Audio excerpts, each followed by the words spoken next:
नमस्कार दोस्तों, आइए जानते हैं छत्तीसगढ़ की 25 सबसे बड़ी खबरें सिर्फ 5 मिनट में। पर उससे पहले रोजाना अपडेट रहने के लिए वीडियो को लाइक करके चैनल को सब्सक्राइब कर ये वीडियो आप कहां से देख रहे हैं कमेंट करके जरूर बताएं। झारखंड के पूर्व मुख्यमंत्री शिबू सोरेन का निधन, सीएम साय ने जताया दुख। झारखंड के पूर्व मुख्यमंत्री और झारखंड आंदोलन के प्रमुख नेता शिबू सोरेन के निधन की खबर से शोक की लहर फैल गई है। उन्होंने राज्य के राजनीतिक, सामाजिक और जनजातीय अधिकारों के संघर्ष में अहम भूमिका निभाई थी। छत्तीसगढ़ के मुख्यमंत्री विष्णुदेव साय ने उनके निधन पर शोक व्यक्त करते हुए कहा कि देश ने एक वरिष्ठ और संघर्षशील नेता खो दिया है। सोशल मीडिया पर नेताओं और आमजन ने श्रद्धांजलि दी है। सावन का आखिरी सोमवार, शिवालयों में उमड़ी भक्तों की भीड़। सावन के अंतिम सोमवार को छत्तीसगढ़ के शिवालयों में आस्था का सैलाब उमड़ पड़ा। रायपुर के हटकेश्वर नाथ मंदिर में खाटू श्याम स्वरूप में विशेष श्रृंगार हुआ, तो वहीं भूतेश्वर नाथ में सुबह 4 बजे से ही श्रद्धालु जुटने लगे। पूरे प्रदेश में शिव भक्तों ने जलाभिषेक कर भगवान भोलेनाथ का आशीर्वाद लिया। मंदिरों में दिन भर भजन कीर्तन और भंडारे का आयोजन हुआ। श्रद्धालुओं ने शिवरात्रि की तरह उत्साहपूर्वक यह दिन मनाया। छत्तीसगढ़ में होगी 5,000 शिक्षकों की भर्ती, सीएम साय का ऐलान। छत्तीसगढ़ में युवाओं को बड़ी सौगात देते हुए मुख्यमंत्री विष्णुदेव साय ने घोषणा की है कि प्रदेश में 5,000 शिक्षकों की भर्ती की जाएगी। उनका कहना है कि 2047 तक छत्तीसगढ़ को विकसित प्रदेश बनाने का लक्ष्य तय किया गया है और शिक्षा के क्षेत्र में सुधार इसकी नींव है। भर्ती प्रक्रिया जल्द शुरू होगी और इससे हजारों युवाओं को रोजगार के अवसर मिलेंगे।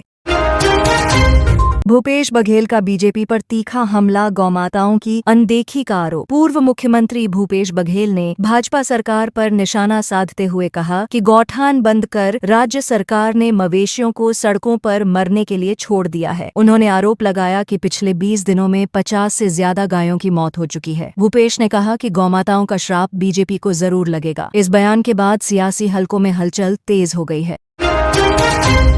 एक्सिस बैंक घोटाला, 43 ग्राहकों से ठग गए 2 करोड़ 50 लाख रुपए। एक्सिस बैंक के रायपुर शाखा में बड़ा घोटाला सामने आया है। बैंक के ही कर्मचारी ने फर्जी लोन और ओवरड्राफ्ट के जरिए 43 ग्राहकों के खातों से करीब 2 करोड़ 50 लाख रुपए निकाल लिए। आरोपी ने ये पैसे अपने रिश्तेदारों के खातों में ट्रांसफर कर लग्जरी कारें तक खरीद लीं। पुलिस ने पति पत्नी को गिरफ्तार कर लिया है। मामला सामने आने के बाद बैंकिंग सेक्टर में सनसनी फैल गई है।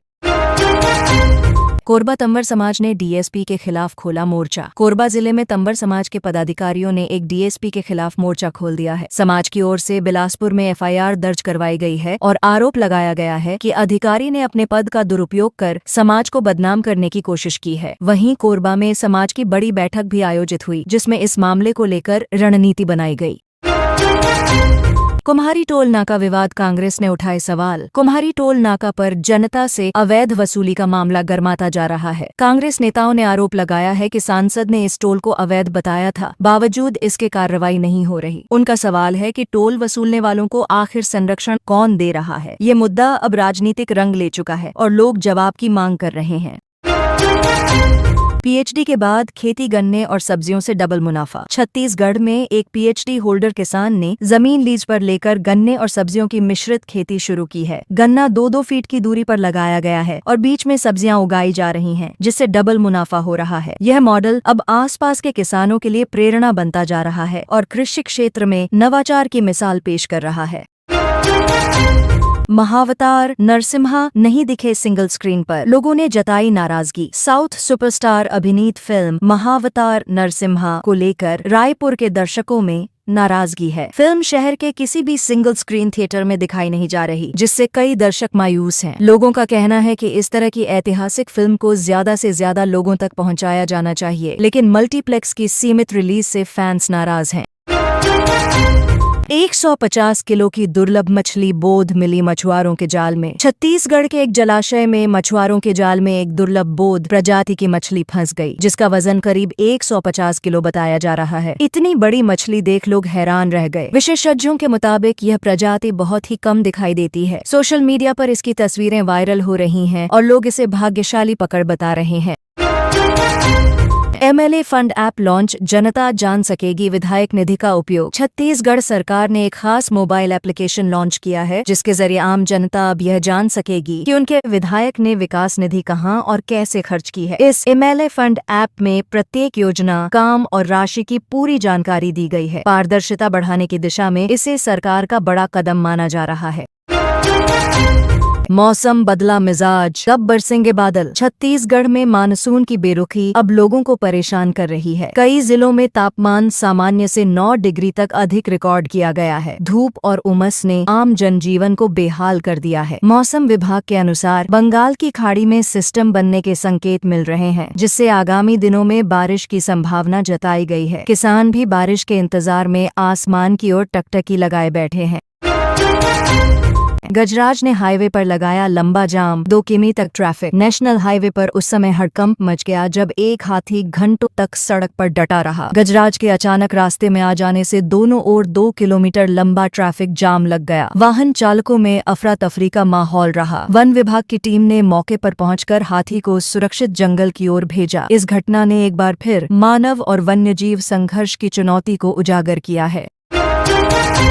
पूर्व मंत्री का PM मोदी को पत्र, भ्रष्टाचार की शिकायत। छत्तीसगढ़ के एक पूर्व मंत्री ने प्रधानमंत्री नरेंद्र मोदी को पत्र लिखते हुए सड़क निर्माण परियोजना की स्वीकृति निरस्त करने की मांग की है। उनका आरोप है कि इस योजना में बड़े स्तर पर भ्रष्टाचार हो रहा है और ठेकेदारों को लाभ पहुंचाने के लिए नियमों को ताक पर रखा गया है। उन्होंने केंद्र सरकार से इस प्रोजेक्ट की उच्च स्तरीय जाँच की मांग की है। अब इस पत्र को लेकर सियासी गलियारों में चर्चा तेज है।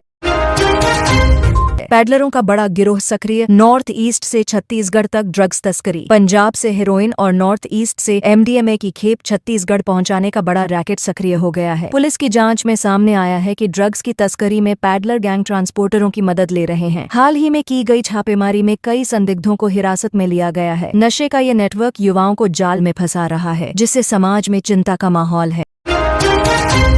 स्टार्टअप को बढ़ावा, इंक्यूबेटर समिट में निवेशकों के सामने प्रेजेंटेशन। रायपुर में आयोजित इंक्यूबेटर समिट में प्रदेश के स्टार्टअप्स को राष्ट्रीय और अंतर्राष्ट्रीय निवेशकों के सामने अपने आइडिया और प्रोजेक्ट पेश करने का मौका मिला। इस समिट का उद्देश्य युवाओं में नवाचार को बढ़ावा देना और उन्हें आर्थिक सहायता उपलब्ध कराना था। CM साय ने कहा कि स्टार्टअप संस्कृति से प्रदेश को आत्मनिर्भर और तकनीकी रूप से सक्षम बनाने की दिशा में यह बड़ा कदम है। रायगढ़ में फिर दिखे बाघ के निशान, लोगों में दहशत। रायगढ़ के लैलूंगा क्षेत्र में एक बार फिर बाघ के पैरों के निशान मिले हैं। इससे पहले छाल क्षेत्र में भी ऐसी ही गतिविधि देखी गई थी। वन विभाग ने आसपास के गांवों में मुनादी कर लोगों को सतर्क किया है और बाघ की लोकेशन का पता लगाने के लिए कैमरे लगाए जा रहे हैं। ग्रामीणों में भय का माहौल है और प्रशासन ने सुरक्षा के पुख्ता इंतजामों की बात कही है।